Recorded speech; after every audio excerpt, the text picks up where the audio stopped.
তাহলে আমরা এই দ্বারা থেকে প্রথমে তিনটে অঙ্কের কি করব, সমাধান করব। কোন তিনটি? মধ্যক, প্রচুরক, গড়। আমরা দ্বারা এমন লিখছি কেন? কথা বলো না। দ্বারা এমন লিখছি কেন? সংখ্যা ভিত্তিক লিখছি কেন? কথা বলো না। সংখ্যা ভিত্তিক লিখলে সুবিধা, ছক ভিত্তিক কি হয়ে যায়? সহজ হয়ে যায়।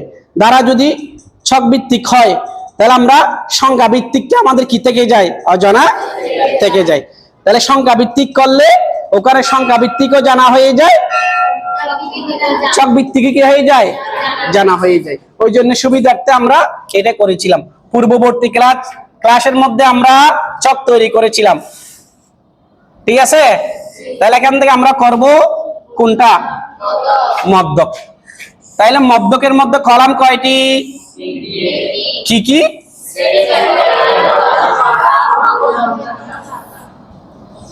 একটু মনোযোগ। শ্রেণী, ব্যক্তি, কি সংখ্যা? গণ সংখ্যা। এরপরে কি? ক্রম যোজিত গণসংখ্যা। একটু মনোযোগ। তাইলে শ্রেণী ব্যক্তি আমরা এখানে কত থেকে নিব বলছিলাম? কেন? আমাদের সর্বনিম্ন সংখ্যা 30 এবং 40 এর ভিতর আছে। 31 থেকে কত? 41 থেকে 51 থেকে 60, 61 থেকে 70।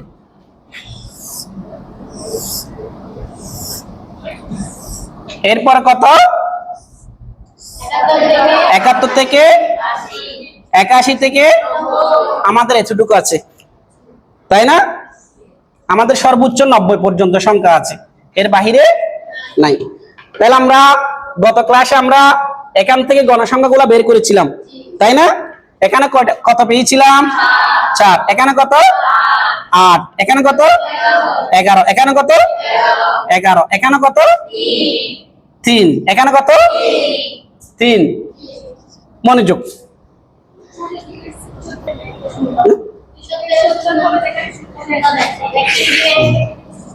তাহলে দেখো ক্রমযোজিত গণসংখ্যাগুলো কেমনে বের করব। কি ক্রমযোজিত গণসংখ্যা? তাহলে প্রথমটা গণসংখ্যা যেটা সেটা ক্রমযোজিত গণসংখ্যা, সেকেন্ডটা হবে কোনাকুনি যোগ, কত? 12। এর পরেরটা কত হবে? কত? 23। এর পরেরটা কত হবে? 34। 34। এর পরেরটা কত হবে? কত? 37। এর পরেরটা কত হবে? 40। সবচেয়ে মজার বিষয় হচ্ছে আমাদের সর্বশেষ ক্রমযোজিত গণসংখ্যা যেটা, সেটা দ্বারার সংখ্যার সাথে কি যাবে? মিলে যাবে। দ্বারাতে কয় সংখ্যা? 40 সংখ্যা, ঠিক আছে? সর্বশেষ ক্রমযোজিত গণসংখ্যা যেটা আসবে সেটা যত হবে দ্বারাও কি তত। যদি না মিলে মনে করবে যে তোমার এখানে ক্যালকুলেশনটা কি নাই, ঠিক নাই। বুঝতে পারছি? তাহলে আমাদের এই যে চক তৈরি করা, দ্বারা চক ভিত্তিক হইতে পারে, চক ভিত্তিক না হয়ে সংখ্যা ভিত্তিক হইতে পারে। সংখ্যা ভিত্তিক থেকে আমরা চক তৈরি কেমনে করব সেটা আমাদের কি হয়ে গেছে? জানা হয়ে গেছে। এখন আমরা সূত্র প্রয়োগ করে কি সূত্র প্রয়োগ করে আমরা কি করব? যে মধ্যক বের করব। যে কি বের করবে? যে মধ্যক বের করবে। যে মনোযোগ। তাহলে মধ্যক সমান আমরা সূত্র কি জানি? L plus n divided by 2 FC into কত? H by FM। মনোযোগ। তাহলে এখানে আমি লিখব, পাশে লিখবে, এখানে L সমান কি আমার জানতে হবে, N সমান কি আমার, FC সমান কি আমার, H সমান কি আমার, FM সমান কি আমার জানতে হবে। এই মানগুলা বের করার জন্য আমাদের কি তৈরি করা? চক তৈরি করা। বুঝতে পারছি? তাহলে প্রথমে আমরা যেহেতু মধ্যক নির্ণয় করতেছি, আমরা প্রথমে কি নির্ণয় করতেছি? মধ্যক যেহেতু আমরা নির্ণয় করতেছি, প্রথমে আমাদের এই এই যে ছক থেকে মধ্যকের কলামটা কি করতে হবে? মধ্যকের কলামটা আমাদের নির্ণয় করতে হবে, বের করতে হবে, জানতে হবে। তাহলে এরকম কলাম থাকলে মাঝামাঝি যে কলাম সেটাই হচ্ছে মধ্যকের কি কলাম, সেটাই হচ্ছে কি মধ্যকের। এখানে কলাম কয়টি? 6টি। তাহলে মাঝামাঝি কয় ঘর হয়?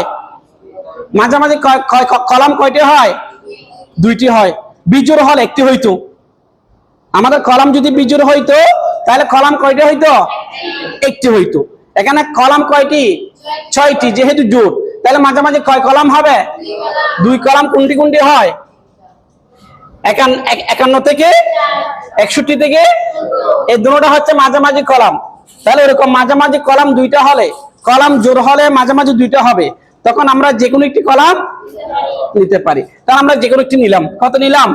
61 থেকে 70। তাহলে এটাই হচ্ছে আমাদের কি মধ্যকের কলাম। এটা হচ্ছে আমাদের মধ্যকের কি। তাহলে আমরা মধ্যকের কলাম কি করলাম?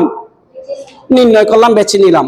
তাহলে ওই এল সমান হচ্ছে মধ্যক শ্রেণীর নিম্ন সীমা। এগুলো শ্রেণী ব্যক্তি লিখছেন আমরা। তাহলে এল সমান হচ্ছে যেটাকে মধ্যক হিসেবে কলাম আমরা কি করব? নির্ণয় করব, বাছাই করব। সে কলামের কি সীমা? নিম্ন সীমা। কত? 61। এরপরে আসো, এন সমান হচ্ছে টোটাল গণসংখ্যা। টোটাল গণসংখ্যা কত? 40। তাহলে টোটাল গণসংখ্যা কত হয়? 40। এরপরে এফসি সমান হচ্ছে কি? এফসি, আমাদের একটা এফসি আছে না কেন? এটা আমাদের জানতে হবে।